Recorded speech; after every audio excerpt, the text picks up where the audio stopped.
I'm Madison and welcome back to my channel. Today I have my October wrap up.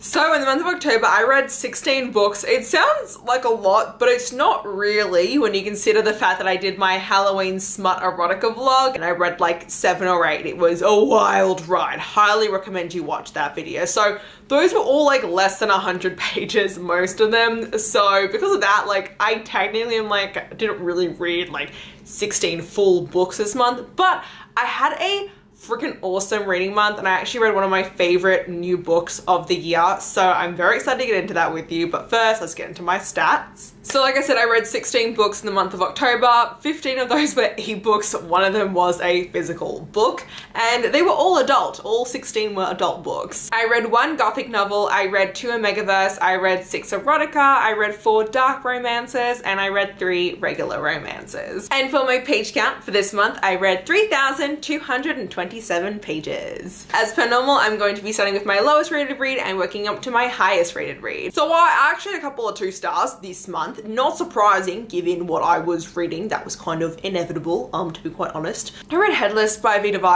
I feel kind of bad giving this a 2 out of 5 stars because, to be quite honest with you, it was 15 pages. But I read it and I was reading the sexy times and I had no idea where anything was going. Like, it was a Headless Horseman kind of smut, but not really. Like, I honestly can't explain it to you. It's still free on Kindle, like it's $0. You can go buy it, it's 15 pages. I just didn't get what was going where and how anything was working. So I was like 2 stars. I then read Dare or Death, and this was also 2 stars because I was like, what am I reading right now?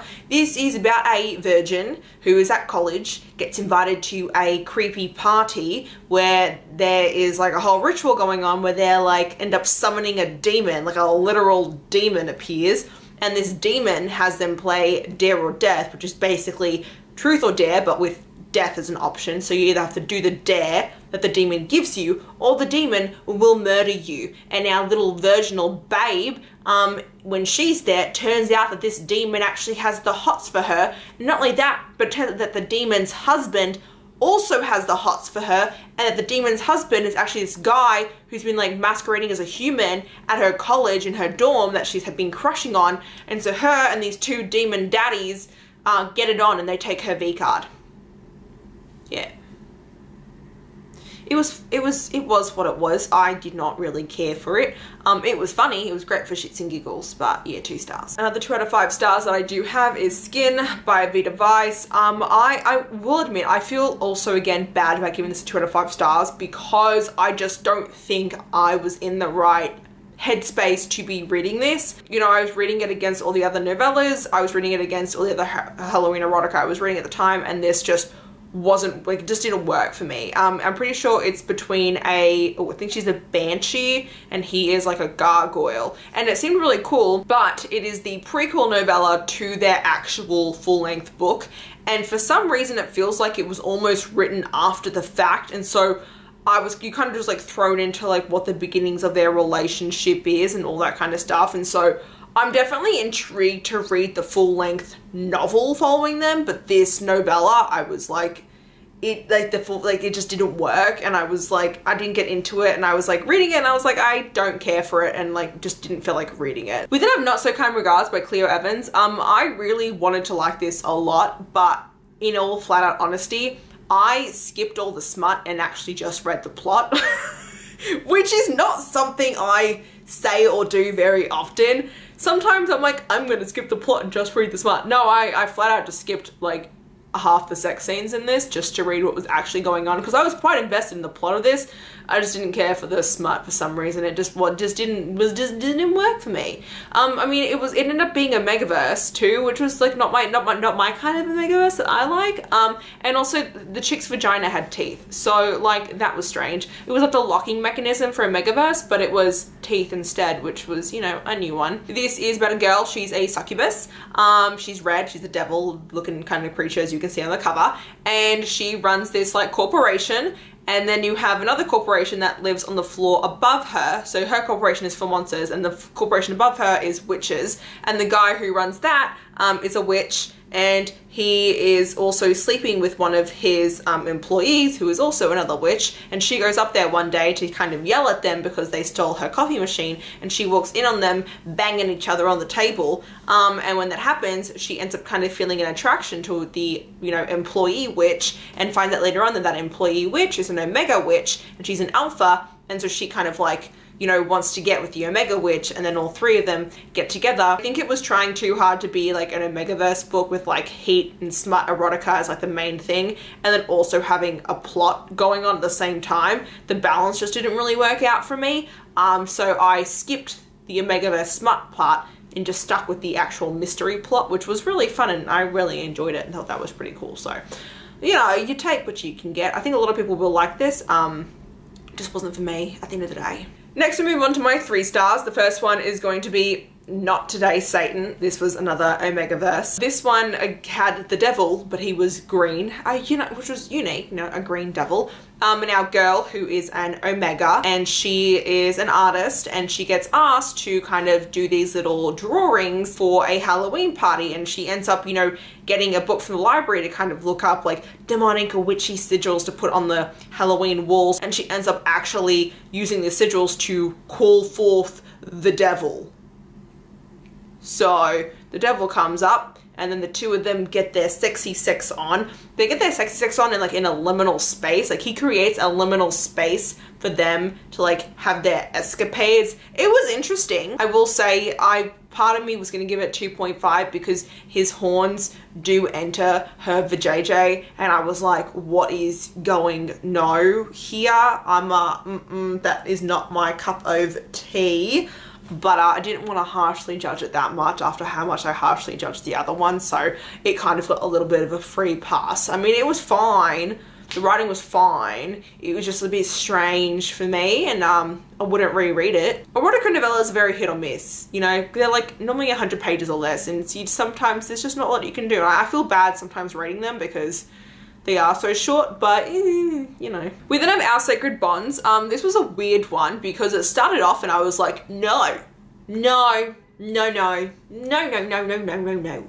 then at the 30% mark, I was like, oh yes. So it was really strange. But this one here, it's about a girl. A year ago, her sister was kidnapped and sacrificed as a ritual. And so a year later on Halloween night, she decides that she's going to tempt the same culty people who kidnapped her sister to kidnap her instead so she can get revenge on them. And that happens, they kidnap her, but then it kind of goes a bit sideways and they actually do almost murder her, except for the fact that this like creature comes out of nowhere, and the creature's like what you see on the cover, like that's what it looks like. It's like one of those like horned skull creatures, and it arrives and it massacres everyone and just flat out murders them, like fully graphically detailed, like murders everyone who is there, and then it proceeds to, you know, do with her, and I was like, oh my god, what is happening?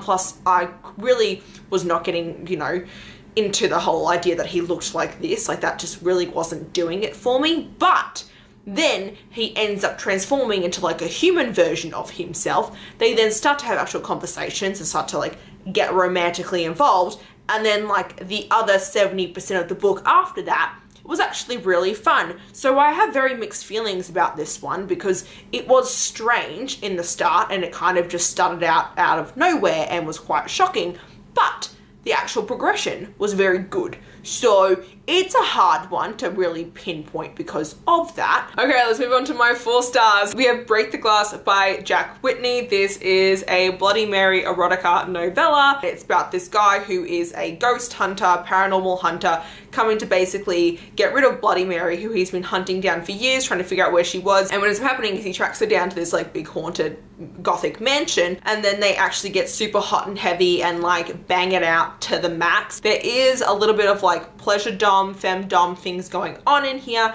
She can also control shadows, and her shadows go into places of him, if you get what I'm saying. That's kind of what this is. It's a Bloody Mary with a ghost hunter erotica novella. It's like 80 pages. I really enjoyed it. I thought it was pretty well done. It was a lot, but considering it against the other erotica novellas I'd read this month, I was like, this is this is better than average. Okay, so the 4-star book that I've now decided in this very moment up to a 4.5 star is Squeak.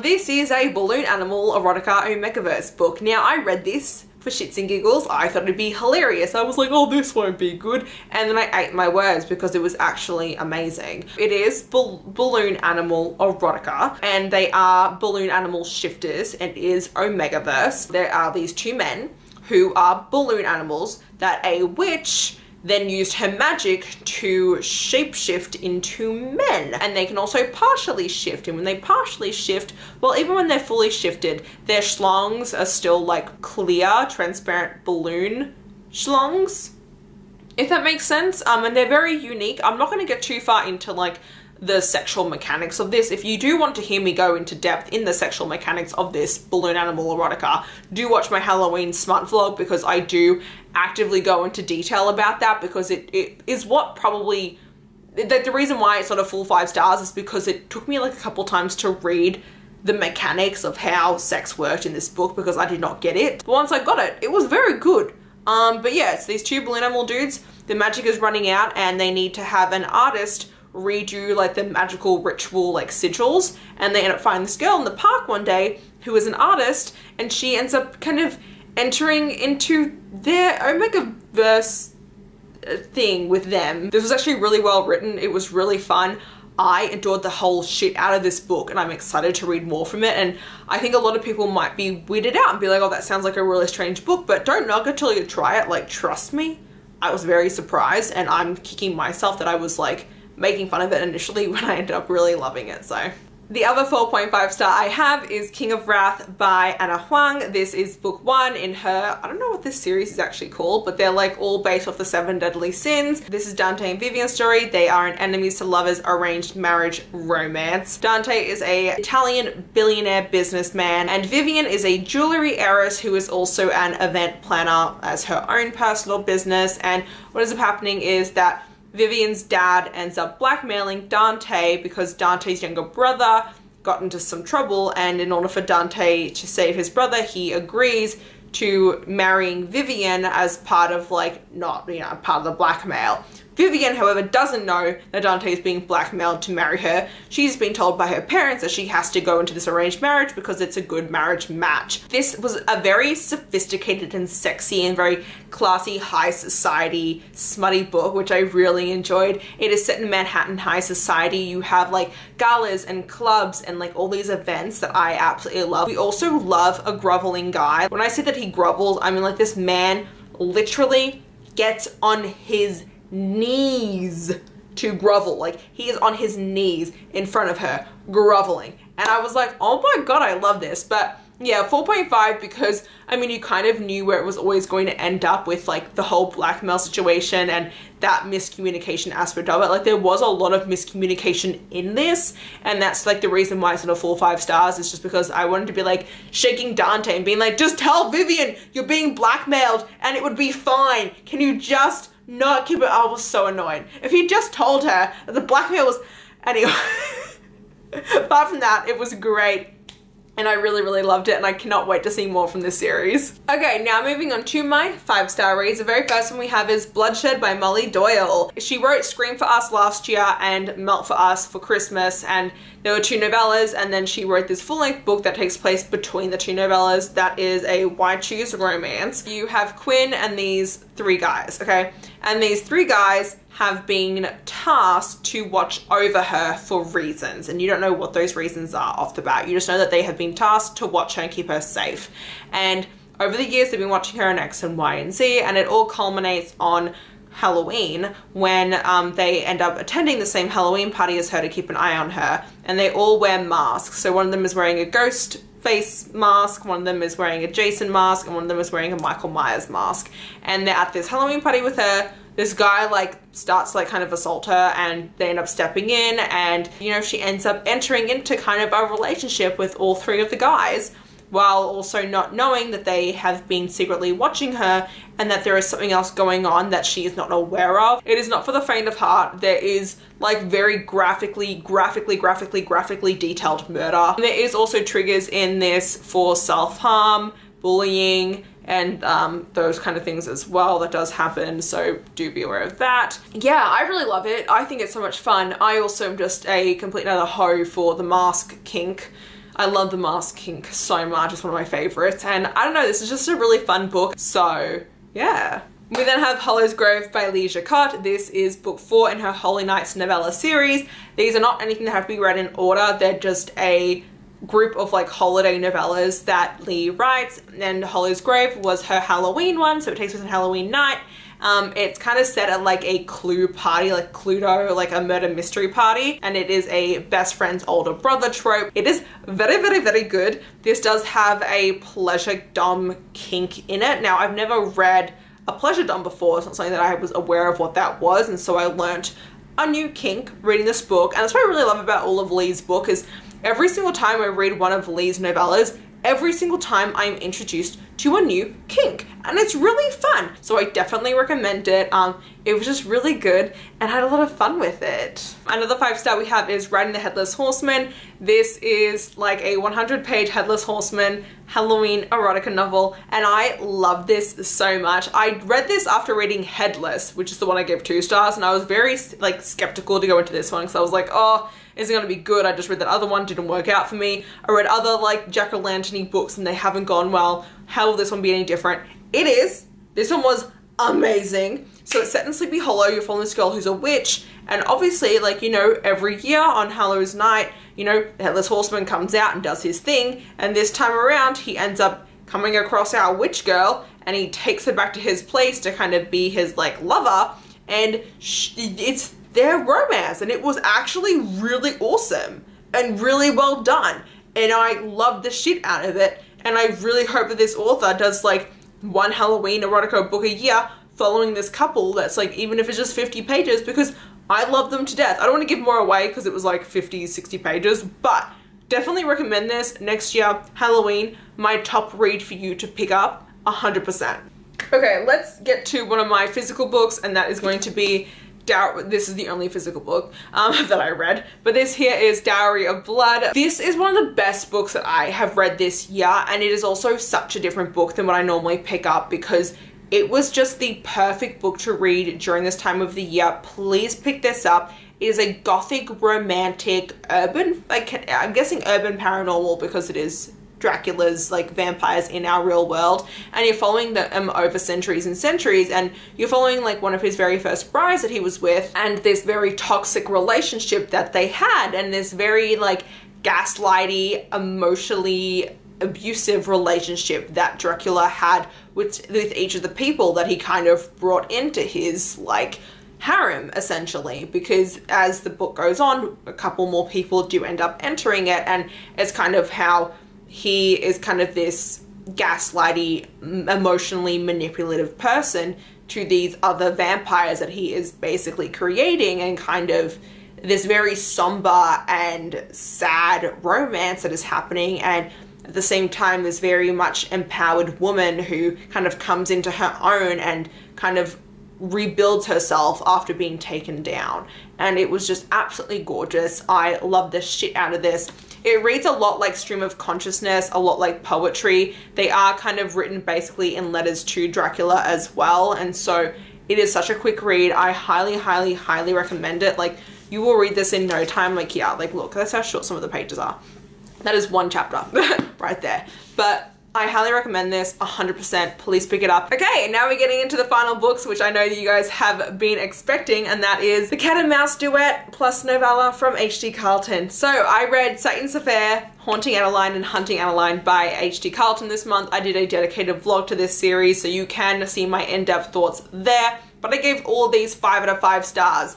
I love this series so much. I even bought the first book of it to have physically, which I'm so happy about. And honestly, this book series has become one of my favorites. There is no doubt in my mind that this series is going to be in my top 10 of 2022. It is a dark romance series. It does have very serious topics in it, and I do want to preface that for a lot of people. I don't think, like, it's not the darkest romance that I have read, but the second book does have graphic on-page rape and sexual assault, gaslighting, emotional abuse, physical abuse, and just everything under the sun, to be quite honest with you. And so if that is something that is at all triggering to you, please do know that before going into it. So first off, we have ᴛᴜᴛᴏᴅ. I do recommend that you read ᴛᴜᴛᴏᴅ before the Cat and Mouse Duet. It is the prequel novella. It does follow a character and it does introduce you to the male love interest in that book. Not only that, but ᴛᴜᴛᴏᴅ is a scene that does happen during the very first book, and it does give you insight into everything, and you also get to